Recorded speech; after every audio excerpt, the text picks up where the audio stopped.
La presidenta Claudia Sheinbaum posteó en su cuenta de X que ya había abordado el avión de Air Canada que la llevará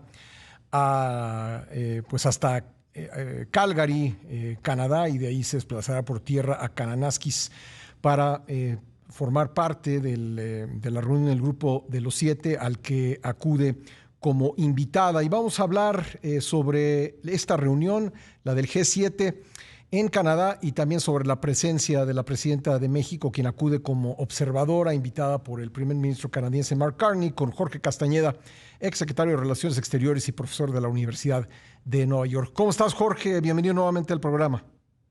¿Qué tal? Buenos días, Pascal. ¿Cómo te va? Bien, afortunadamente, con gusto de escucharte, Jorge. Pues, ¿cómo ves pues la reunión? Comenzamos por donde tú quieras.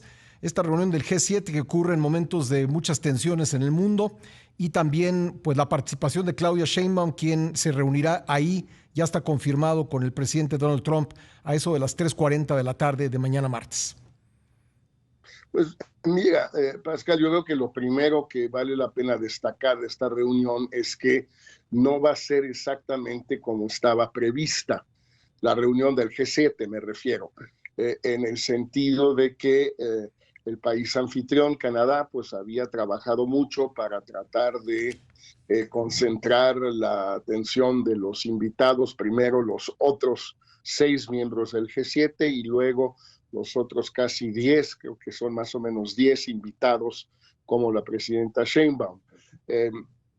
Dedicar la atención a temas un poco controvertidos, dejar de lado cuestiones de cambio climático, de género, que molestan mucho a Donald Trump, dejar de lado algunas otras cosas por el estilo y tratar de centrarse en temas poco controvertidos y quizás hablar un poco de aranceles, etcétera. Pues ahora, obviamente, un tema que va a traer muchísimo la atención es la guerra en Medio Oriente entre Israel e Irán, que inevitablemente va a ser tema de discusión tanto en las plenarias como en las reuniones bilaterales. Probablemente no haya un comunicado conjunto, aunque no es imposible que sí se logre un acuerdo de apoyo a Israel y un llamado a la desescalación o digamos a la reducción de tensiones en Medio Oriente. Entonces, es un primer punto que cambia un poco las coordenadas de la reunión. Desde luego que no estaba prevista esta guerra, ni mucho menos los peligros que entraña en materia de extensión, de profundización, de volverse más grave la situación entre estos dos países y la posibilidad de que otros países quieran meterse. Entonces, creo que es un primer punto que vale la pena destacar, Pascal.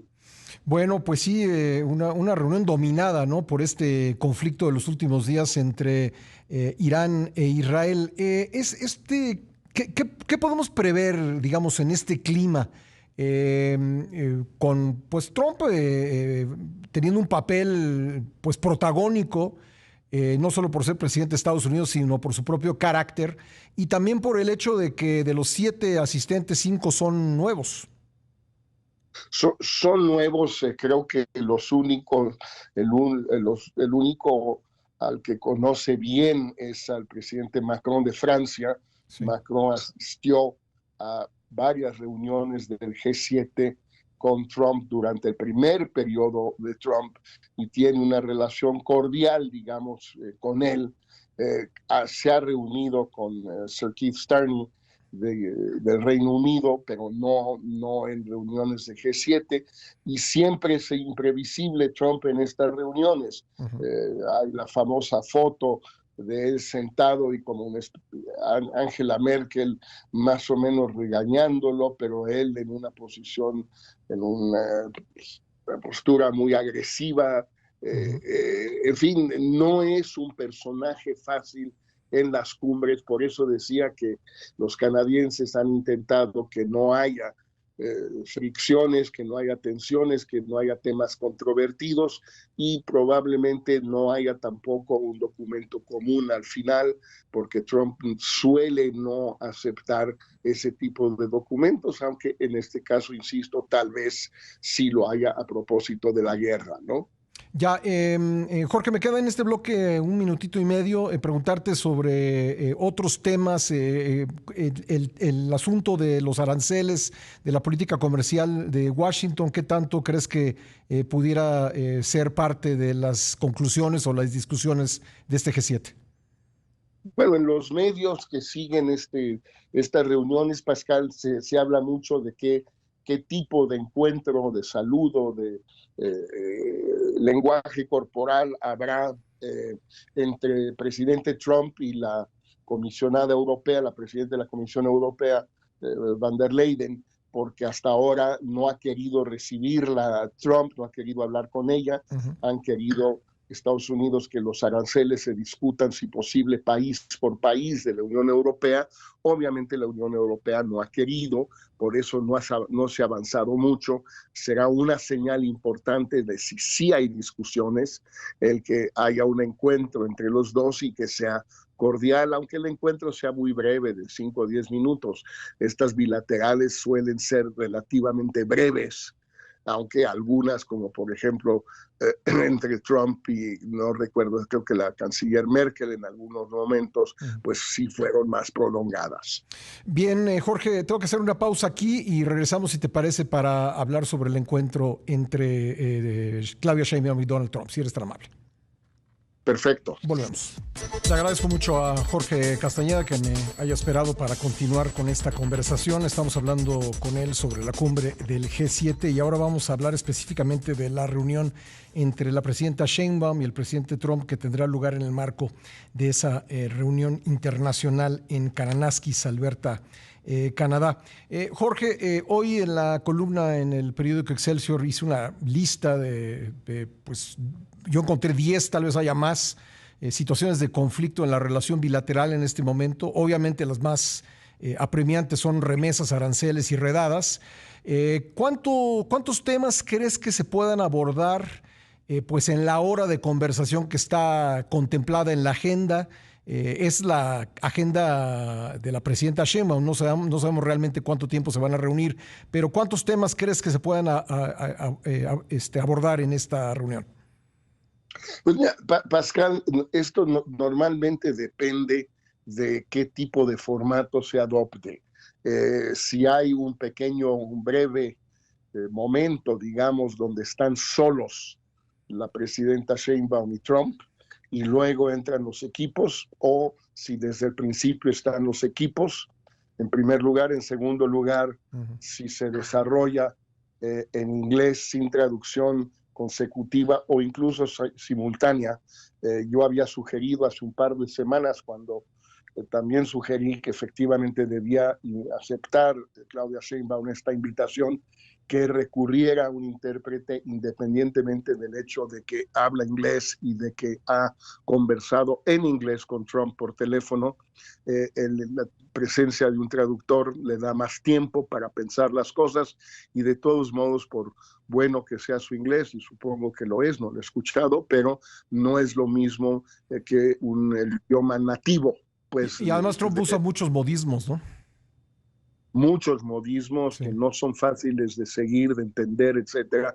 ¿Eso te quita tiempo o no? Entonces es un primer elemento. Segundo, pues la presidenta, tiene que decidir con su equipo, desde luego, si quiere meter muchos temas y abordar cada uno de ellos muy brevemente, o quiere meter pocos temas y tratar más tiempo cada uno de ellos. Tú enumerabas 10, por lo menos son 10, y no es evidente cuáles son de mayor importancia. Los 3 que tú señalaste son quizás los más importantes, pero pregúntale a los ganaderos de Sonora, claro, cuál es el más importante. Pues es el ganado y el gusano barrenador. Y pregúntale a la gente de Chihuahua y Coahuila y Tamaulipas y te dirán que es el agua del Río Bravo. Y síguele. Sí. Entonces, sí.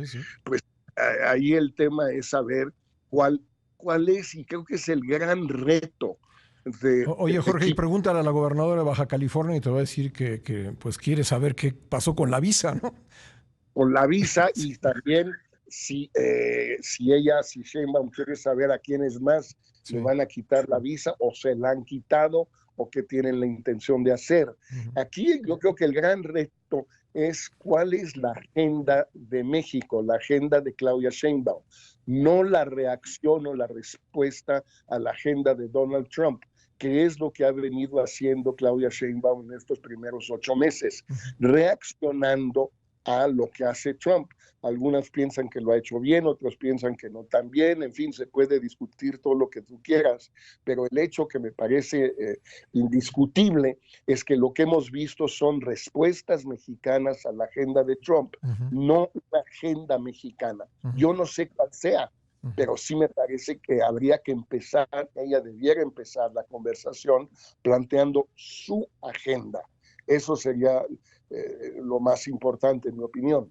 Y para Trump parece, Jorge, no sé si estés de acuerdo, que hay un solo tema, que es el de la reducción en los flujos de drogas, principalmente fentanilo, y en el procesamiento o la entrega a Estados Unidos de ciertos personajes. Bueno, es lo que se ha comentado mucho en los medios, pero de nuevo, a sabiendas de lo imprevisible que es Trump, puede perfectamente resultar que no va a ser el tema principal que él toque, Ujú. sino que sean las redadas o las deportaciones de no nacionales mexicanos a México, o el tema, como tú decías, de las visas y la seguridad y los narcopolíticos, si es que existen, que quisiera él que México le entregara, veto a saber. Ujú. Y desde luego, por ejemplo, puede también derivarse la conversación, sería perfectamente lógico a que Trump le planteara a la presidenta Sheinbaum, oiga, ¿qué piensa usted de esta guerra en Medio Oriente?